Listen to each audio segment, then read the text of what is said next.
What's up tout le monde, c'est Chris. Aujourd'hui on se retrouve pour les Breaking News à propos de chez Samsung.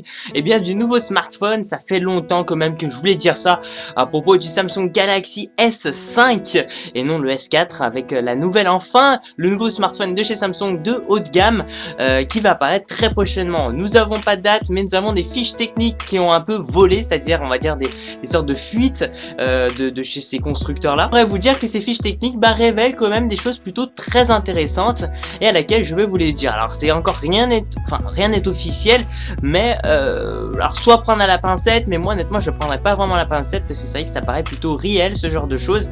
Et puis quand même ça, on va dire ça concorde un peu aussi avec la rivalité avec Apple, l'iPhone 5S par exemple, avec tout ça. Alors qu'est-ce qui se passe avec ce nouveau smartphone, le Galaxy S5? Et bien ces fiches techniques révèlent comme quoi ça sera un écran sans bordure, c'est-à-dire vous allez vraiment avoir l'impression d'être dans l'écran puisqu'il n'y aura pas de bordure.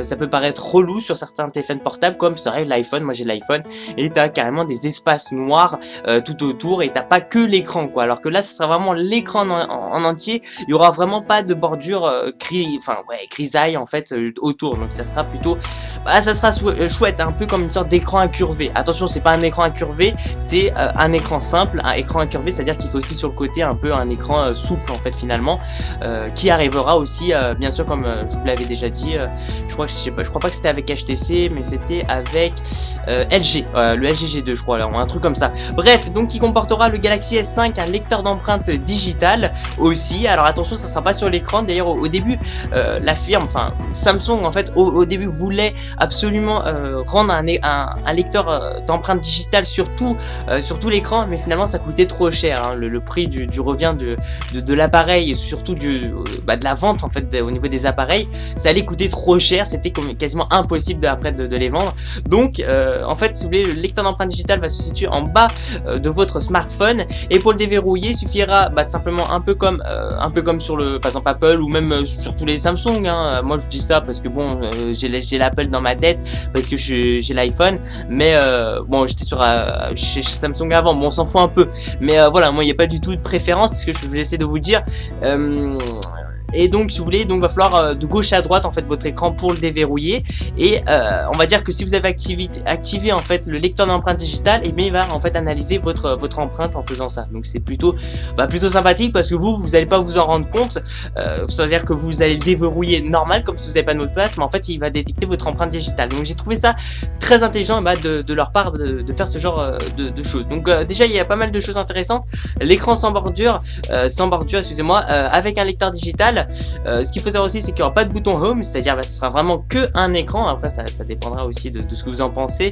Ce sera vraiment que l'écran qui sera affiché. Je sais qu'il n'y a pas vraiment de bouton hein, c'est vraiment jouer avec les mots hein, mais quelque part il n'y aura pas ce fameux pavé tactile en bas qui signifie le bouton home. Il sera beaucoup plus fin, il consommera moins d'énergie en espérant qu'il a une assez grosse batterie, plusieurs milliers de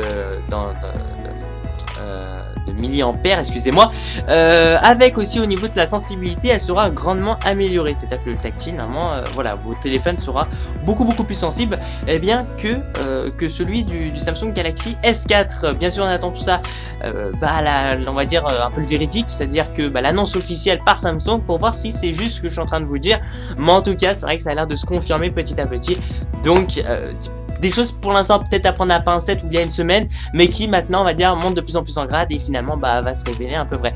J'ai une question pour vous aussi, vous pouvez me le dire dans la barre des commentaires. Qu'est-ce que vous préférez entre bien sûr l'iPhone 5S ou le Samsung Galaxy S5 qui va arriver, plutôt le S4 hein, parce que le S5 on peut pas vraiment juger deux appareils comme ça, mais d'après ce que je vous dis, est-ce que vous pensez qu'il y aura une inclinaison, est-ce qu'il y aura un smartphone qui va prendre le dessus sur l'autre?